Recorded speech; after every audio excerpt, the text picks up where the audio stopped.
미주교회 성도 여러분 안녕하십니까? 저는 뉴욕에 있는 퀸즈교회를 섬기는 문인정이라고 합니다.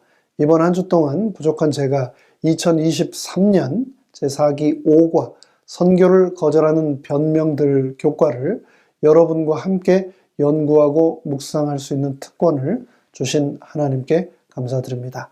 오늘은 마지막 날 11월 3일 금요일 더 깊은 연구를 위해 장을 함께 묵상하겠습니다.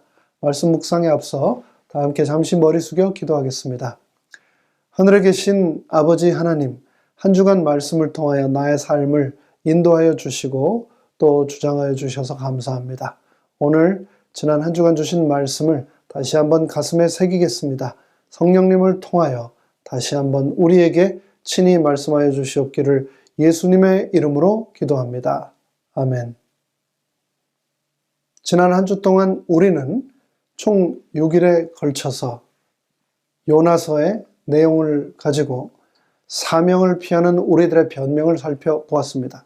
첫째 날 우리는 두려움이라고 하는 제목으로 공부를 하였는데요. The City of Blood, 피의 성이라고 불리던 니느웨로 가서 회개의 복음을 전하라는 하나님의 명령이 요나에게는 너무나 두려운 과업이었다는 것을 확인하였고요. 그러나 그럼에도 불구하고 하나님께서는 그런 두려움을 극복하고 그분의 명령에 순종하라고 우리를 부르신다는 것을 확인했습니다. 이사야 41장 10절에서는 그런 우리에게 두려워하지 말아라. 내가 너와 함께하고 너를 굳세게 하고 너를 도와주며 너를 내 오른손으로 붙들어 주겠다라고 약속하셨습니다. 둘째 날 사명을 피하는 변명으로는 잘못된 견해가 있다라고 하는 제목으로 공부를 했습니다. 요나는 이스라엘을 벗어나 하나님의 명령에 거역하며 정반대 방향으로 도주하면서 자신이 거쳐가는 그 어떤 곳에서도 여전히 여호와 하나님께서 주권자로 통치하고 계심을 고통스러운 자신의 경험을 통하여 배우게 되었습니다. 시편 24편 1절에서 말한 것처럼 땅과 거기에 충만한 것과 세계와 그 가운데 사는 자들이 다 여호와의 것이다 라는 것을 요나는 깨닫고 자신의 잘못을 인정하게 됩니다. 우리도 살아가면서 하나님의 사명을 나의 잘못된 견해로 핑계대면서 피하고 있지는 않은지 다시 한번 생각해 봅시다. 셋째 날 사명을 피하는 변명으로는 불편이 있다는 내용을 살폈는데요. 요나는 니느웨 사람들에 대한 자신의 개인적인 감정 때문에 그들을 대하는 것이 불편해서 하나님께서 그에게 주신 사명을 회피하고 그로부터 도주하였습니다. 그래서 그는 결국 더 불편한 상황에 처하게 되죠. 그러나 하나님의 사역을 위해서 때로는 그런 불편을 감수하면서라도 어떤 형태로든 헌신이 필요하다는 것을 우리는 다시 한번 확인했습니다. 불편을 감수하고 겸손한 마음으로 헌신을 실천하면 나의 삶이 마이너스가 아닌 플러스의 삶이 되도록 하시겠다고 하신 하나님의 약속을 우리 모두 다시 한번 믿읍시다. 넷째 날 사명을 피하는 변명으로는 불편한 대면이 있다라고 하는 내용으로 공부를 했는데요. 세상은 요나의 시대나 지금이나 미움과 갈등으로 인해 충돌이 쉬지 않고 일어나고 있다는 것을 저희가 이야기했는데요. 그런 충돌은 우리를 불편하게 하고 더 나아가 우리 마음속에 증오와 복수의 열망을 불러일으킵니다. 하지만 그럼에도 불구하고 하나님은 나의 원수들까지도 사랑하시고 구원하시기 원하신다는 것을 잊지 말라고 요나를 통해서 말씀하십니다. 이스라엘을 압제하고 핍박하고 수없이 죽였던 그들의 원수 아시리아 사람들까지도 하나님께서는 구원하기 원하셨고 그래서 요나를 통해서 그들에게 회개의 복음을 선포하도록 하셨습니다. 그 명령에 순종함으로 요나를 통해서 하나님께서는 12만여 명이나 되는 니느웨 사람들을 심판으로부터 구원하셨습니다. 내가 겪는 불편한 대면을 통해서라도 생명을 구원하시는 하나님의 놀라우신 섭리를 삶 속에서 우리는 날마다 경험해야 합니다. 다섯째 날 내가 여기 있나이다. 나를 보내소서라고 하는 제목으로 우리는 공부를 했는데요. 하나님께서는 바로 저와 여러분을 진리를 나눈 도구로 사용하기 위해 지금도 부르고 계시다라고 했습니다. 그 소명의 무게를 우리는 진지하게 받아들여야 합니다. 교회 증언 국원이 말하는 것처럼 곧 아무도 일할 수 없는 밤이 올 것입니다. 그 밤이 오기 전에 우리는 이 진리를 다른 사람들에게 나누어 주기 위하여 서둘러야 합니다. 사무엘처럼, 이사야처럼, 그리고 요나처럼 하나님의 부르심을 주저하거나 무시하지 말고 즉시 응답하는 우리 모두가 되기를 바랍니다.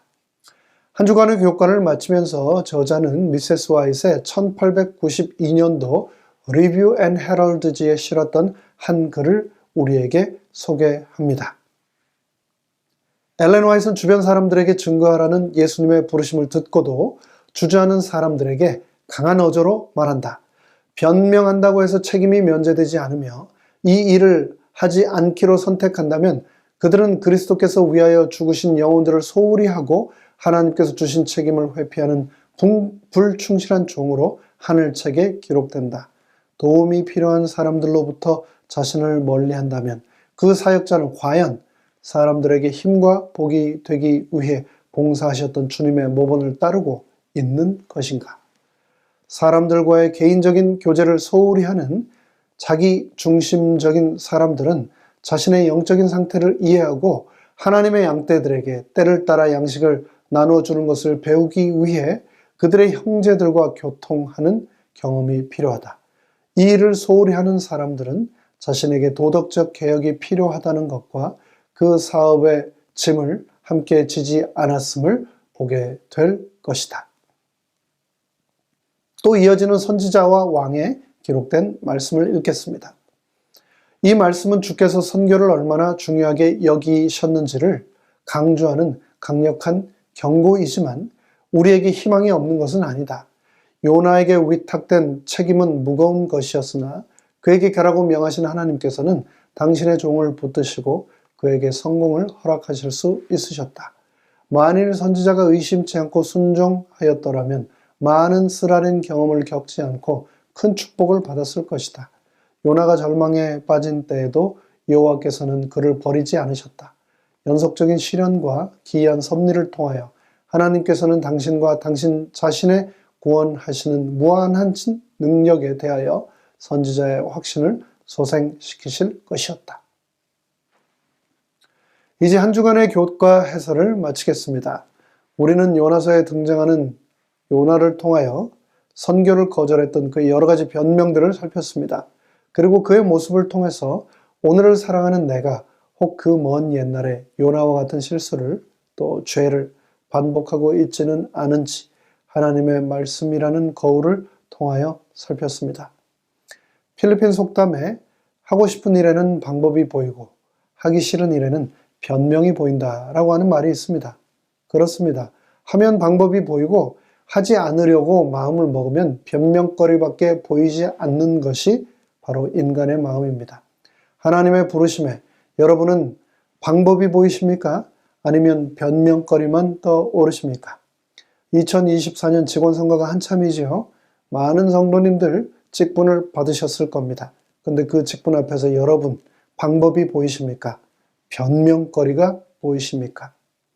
그 먼 옛날 요나를 부르셨던 당시의 선교에 대한 필요와 사명의 중체대함은 오늘 특별히 지구 역사의 마지막 순간 재림이 그 어느 때보다도 임박한 우리에게 동일하게 주어지고 있다라는 것을 기억하십시오. 마지막으로 마태복음 25장 23절의 말씀을 읽고 한 주간의 말씀 묵상을 마치겠습니다. 그 주인이 이르되 잘하였도다 착하고 충성된 종아 네가 작은 일에 충성하였음에 내가 많은 것으로 너에게 맡기리니 너의 주인의 즐거움에 참여할지어다. 지난 한 주간 부족한 저와 함께 말씀 묵상의 여행에 동참해 주신 여러분 모두에게 진심으로 감사드립니다. 곧 오실 주 예수님께서 마태복음 25장의 칭찬을 저와 여러분 모두가 꼭 받게 되기를 간절히 바라며 말씀을 마칩니다. 하늘에 계신 저희들의 아버지 하나님, 우리 주 예수 그리스도께서 이 땅에 오실 날이 얼마 남지 않았는데 끊임없이 방법은 찾지 않고 혹 변명만 늘어놓으며 살아오지는 않았는지 자신을 되돌아보게 됩니다. 불쌍히 여겨주시고 우리의 죄된 영혼을 자아를 깨뜨려 주시옵소서.